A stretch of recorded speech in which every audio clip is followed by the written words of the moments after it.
Hey you, do you want some code? Welcome back. Let's take a look at the pros and cons of each. First of all, interpreters are quick to get up and running, right?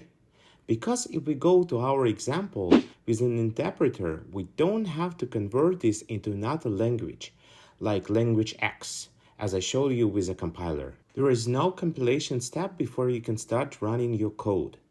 You just give this to an interpreter, and an interpreter starts translating their first line and just runs the code for us.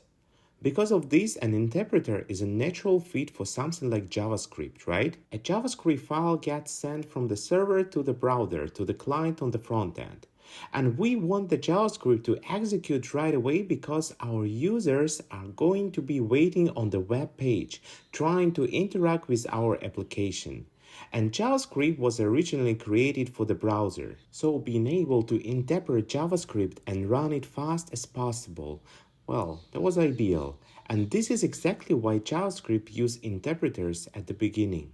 But there is a con with using an interpreter. And this is the same problem that Google had back into the day when they had a Google Maps running a lot of JavaScript. But it'll get slower and slower because the problem with interpreters is that when you run in the same code more than once, for example, if you're in loop like this one over here, where we're running this piece of code over and over and over, even though it gives us the same result, it can get really slow. The compiler actually helps us here. It takes a little bit more time to start up because it has to go through the compilation step at the beginning, go throughout the code, understand it, and speed it in another language. But the compiler will be smart enough that when it sees code like this, and this is obviously a simplified version of it. But if it sees code like this that we just loop over and it has the same inputs, returning the same outputs, well, it can actually just simplify this code, and instead of calling this function multiple times, it can just replace this function with something like 9, because we know that we want to return 9. Because a compiler doesn't need to repeat the translation for each pass-through, in that loop, the code generated from it is actually faster, and these sort of edits that compilers do are called optimizations. So let's get back to the question, interpreter or compiler? Which one is better? Well, they both have their pros and cons.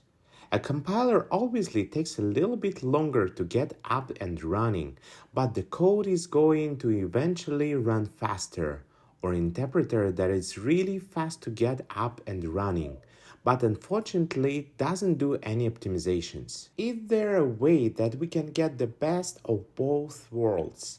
And this is what some engineers came up with the late 2000s.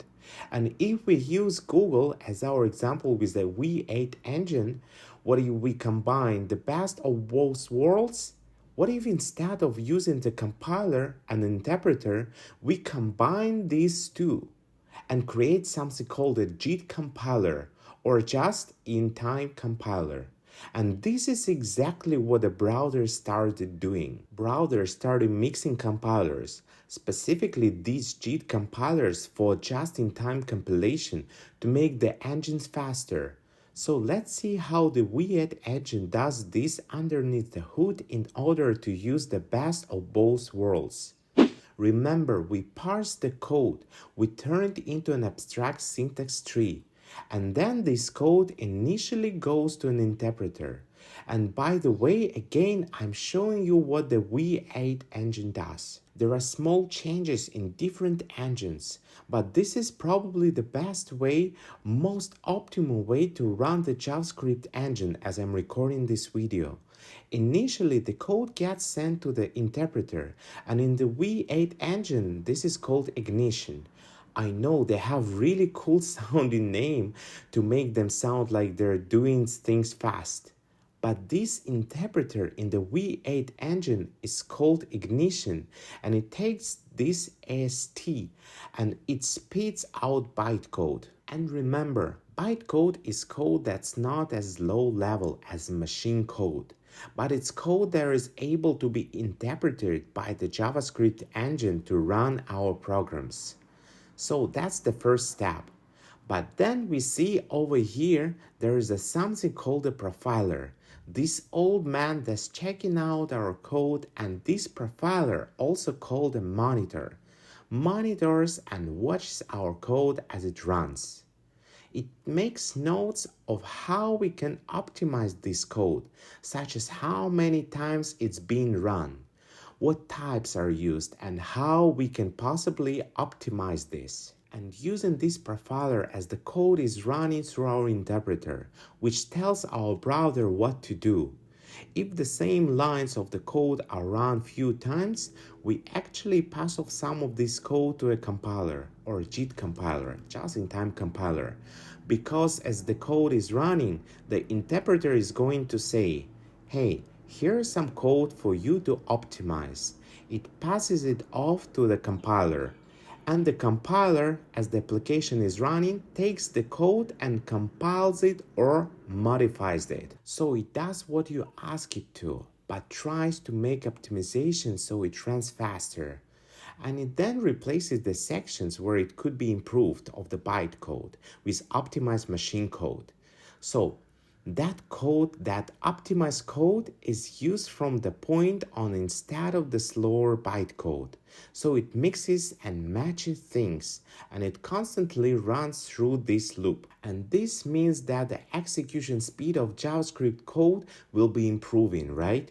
This means that the execution speed of the JavaScript code that we entered into the engine is going to gradually improve. Right, because of the profiler and the compiler are constantly making updates and changes to our bytecode in order to be as efficient as possible. So an interpreter allows us to run the code right away, and the compiler and the profiler allow us to optimize this code as we're running. There's where the name comes from, JIT compiler. Just-in-time compiler, and this compiler for V8 Engine is called Turbofan. Again, a cool sounding name to make it sound like things are going fast. And by the way, just a bit of fun fact. Previous versions of the V8 engine actually used two JIT compilers with really cool sounding names, but they changed it to this method because there is some faster optimization that they could do. So why did we just learn all of this? You can write JavaScript without knowing any of this stuff and you'll be fine. Now that we know how the engine works underneath the hood, we can write more optimized code the compiler can take and run faster than our regular JavaScript. And we also can use this knowledge to make sure that we don't confuse the compiler, because the compiler isn't perfect. It can make mistakes and it can try to optimize code that actually does the opposite. And if it makes a mistake and does something unexpected, it does something called the optimization, which takes even longer time to revert it back to the interpreter. So by learning this, we are going to have a video coming up where we learn how to write optimized code, so that we help out this profiler and compiler to make sure that we're able to run the fastest code possible. And let's learn those optimizations. But first, let's talk about something quickly. I'll see you in the next video. Bye bye.